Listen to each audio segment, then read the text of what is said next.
se você falar de outras escrituras consideradas sagradas, que não seja a Bíblia, segundo as outras crenças, é natural perceber que essas escrituras foram escritas por um único autor. Agora, quando você pega a palavra de Deus, aqui a Bíblia, e você percebe que existe uma distância muito grande entre os autores em termos cronológicos, ou seja, passam-se séculos, às vezes, entre um autor e outro autor.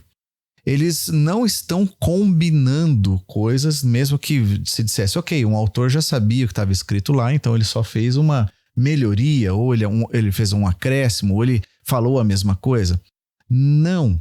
Você percebe que existem coisas que são misteriosas num determinado tempo e daqui a pouco você tem uma complementação e que ainda não está totalmente revelado, porque essa revelação ela é progressiva e vai chegar lá no final, que é a vinda do Messias, e você diz, uau, como é que fechou todos os profetas, todo o Pentateuco, a literatura poética também falava desse Messias. Você começa a perceber que ao longo de séculos as coisas estão encaixando, estão funcionando.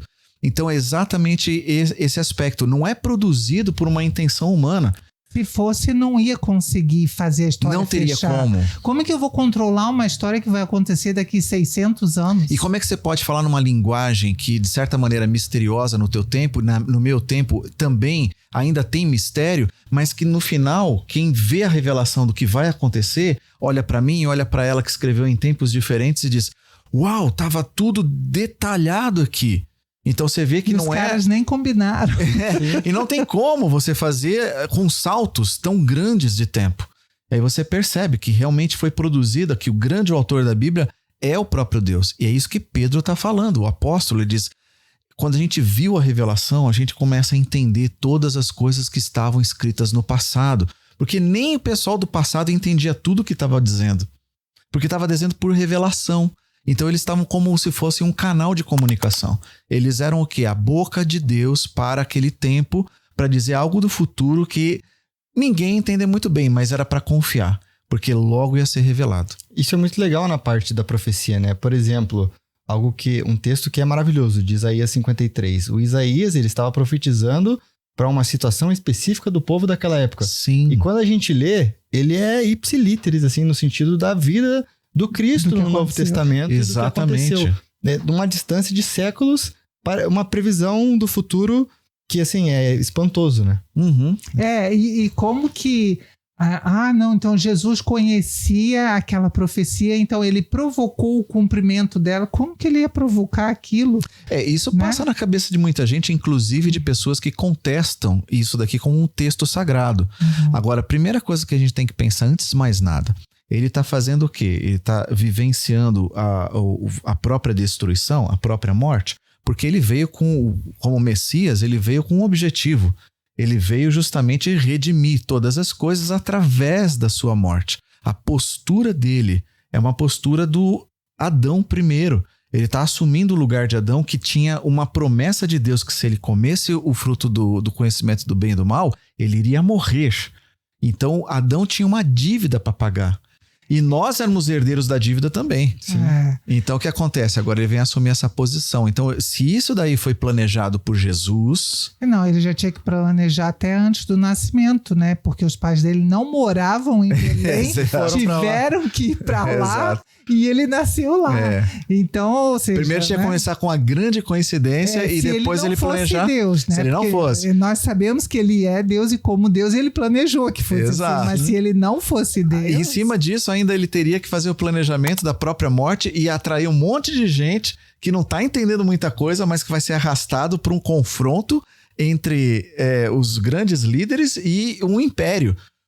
Então imagina que cenário, assim, ninguém faria um negócio desse. São milênios, né? A Bíblia é escrita ao longo de 2000 anos e a gente olha, assim, o que os autores que escreveram ganharam, assim, no sentido, não, então tá, se parte da intenção dele, ele tá fazendo algo no sentido de talvez alguma promoção, porque ele fez algo, fez uma previsão, fez uma profecia, no caso, e muitos deles perderam coisas, ou sacrificaram parte da sua vida. Eram custosos para que eles pudessem ter eles proferirem aquelas palavras. Eles em vida não ganharam nada e não viram E não viram. O cumprimento de sua profecia. Exato. Então não era algo assim, não, vou fazer aqui para pelo menos que eu vou ter algo a ganhar. Então, como é natural do ser humano. Sim, porque a gente normalmente faz alguma coisa porque tem algo a ganhar, né? Sim. Mas veja, se a Bíblia é de iniciativa divina, e essa semana eu ouvi um podcast que eu achei muito legal, é americano, então não adianta muito indicar. Mas eu gostei muito da frase de uma moça, né, que era entrevistada no podcast. Ela falou assim: Deus não ia mandar o seu filho morrer por nós para não falar conosco. Então, por isso que a gente, né? Qual é o objetivo? Então, Jesus morre por nós e Deus, eu não falo com vocês. Por isso que ele deixou a palavra. Então, a iniciativa dele é para ele se comunicar conosco. Mas veja, que o próprio versículo fala que esses homens falaram da parte de Deus. Sim. Ou seja, era uma combinação de trabalho, uma cooperação de trabalho de iniciativa e inspiração divina com um trabalho humano. Vamos lá. Então, são duas partes aqui, né? Primeiro, não é produzida pelo homem, ou seja, não tem essa ciência, esse conhecimento, essa plenitude de verdade é dominada por uma pessoa, porque não tem como, né? E segundo, tem que ter, então, uma comunicação do Deus, ser, o ser que divino, sabe todas as coisas, para usar esse instrumento de comunicação, né?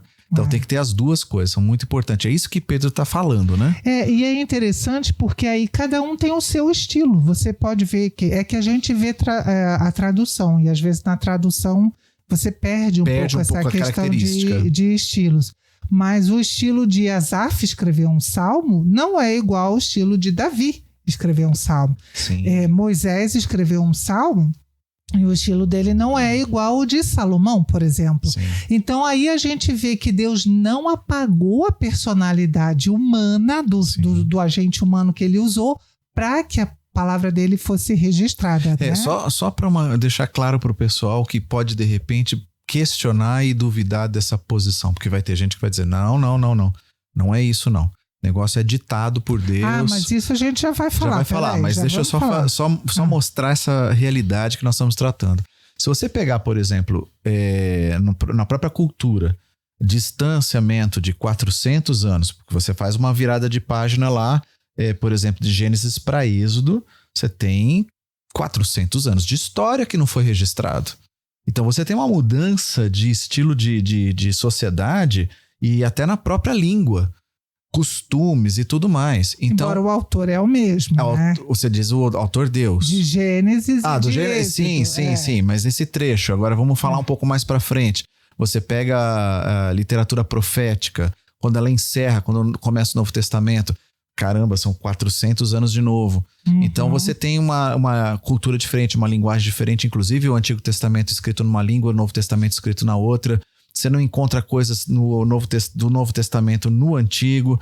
Mas o estilo de Pedro falar, de Paulo falar, ou seja, Deus, ele... E isso que é a beleza, né, de Deus ser usado. Mas não é isso que eu queria dizer. Peraí, deixa eu explicar. Tá. Vamos lá. Primeiro a gente tem que entender o seguinte. Não tem como ser uma coisa idêntica se nós estamos falando de línguas diferentes. Primeiro. Tá? Por quê? Porque as línguas dos povos e as culturas, elas estão carregadas de conceitos da sua época e conceitos do seu povo, do seu desenvolvimento. Então, só por isso, não estou falando aqui de Pedro, de Paulo, pessoas perto, eu estou falando na própria Bíblia, ter esse distanciamento, tá? Então, por causa disso, a gente tem que dizer, olha, tem que haver uma inspiração e o uso dessa pessoa. Essa pessoa tem que ser usada por Deus e ter vamos dizer assim, um pouco dela nesse jeito de comunicar. Por quê? Porque ela nasceu naquela cultura, nasceu naquela língua, que é diferente na outra, né? Tá gostando desse conteúdo? Você pode assistir o episódio completo clicando em alguma parte aqui da tela ou no link da descrição.